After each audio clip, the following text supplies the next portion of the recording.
back. We're gonna get into the meaning behind Adam, okay? This is the track where Wordz sent shots at Reese. You know what I'm saying? So pthvtg. Play the clip. Lego. On you guys, so check it right. With Wordz dropping his warning shot towards A-REECE'S and Revenge Club Records on his track Adam, it's managed to cause a bit of a commotion amongst his fans of both artists.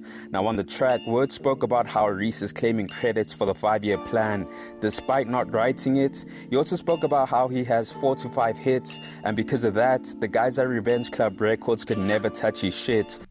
Okay, honestly, I feel like that is a bit exaggerated because at the end of the day, Reese has hits. Number one.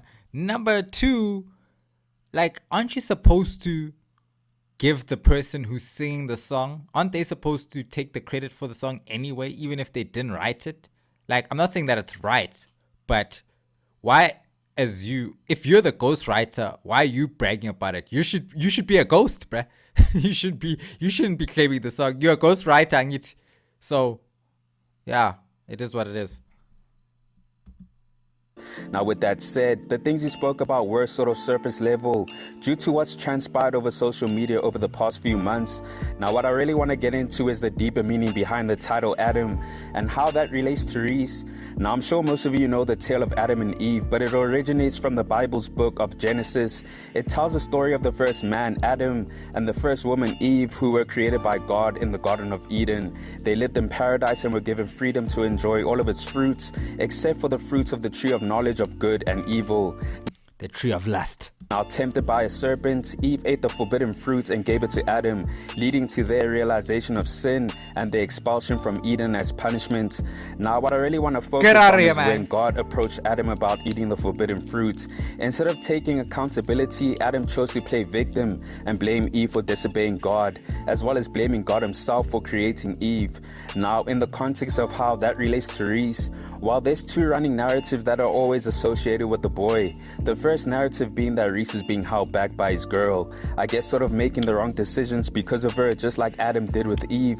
And the second narrative is that despite having all these fallouts with his former crew members, he's never been able to take accountability and tends to play victim, just like how Adam couldn't take accountability for his actions and blamed Eve as well as God.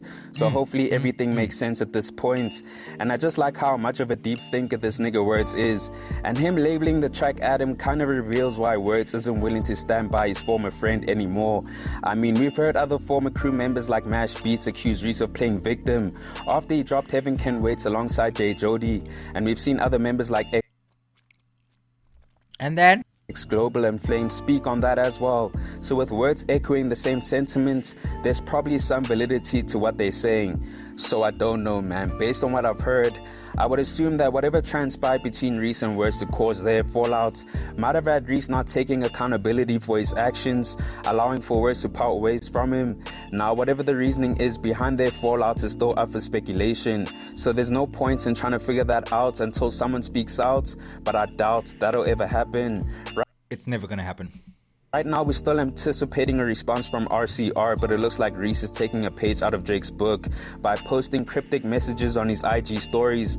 I mean, he posted a scene from The Godfather which showcases Michael confronting Fredo about his betrayal, suspecting him of being involved in an assassination attempt on Michael's life, orchestrated by rival mobsters. The tension in the scene is palpable as Michael calmly talks to Fredo, who initially denies any involvement but eventually breaks down and admits his role. Michael, played by Al Pacino, delivers the famous line, "I know it was you, Fredo, you broke my heart," expressing his deep disappointment and a sense of betrayal by his older brother.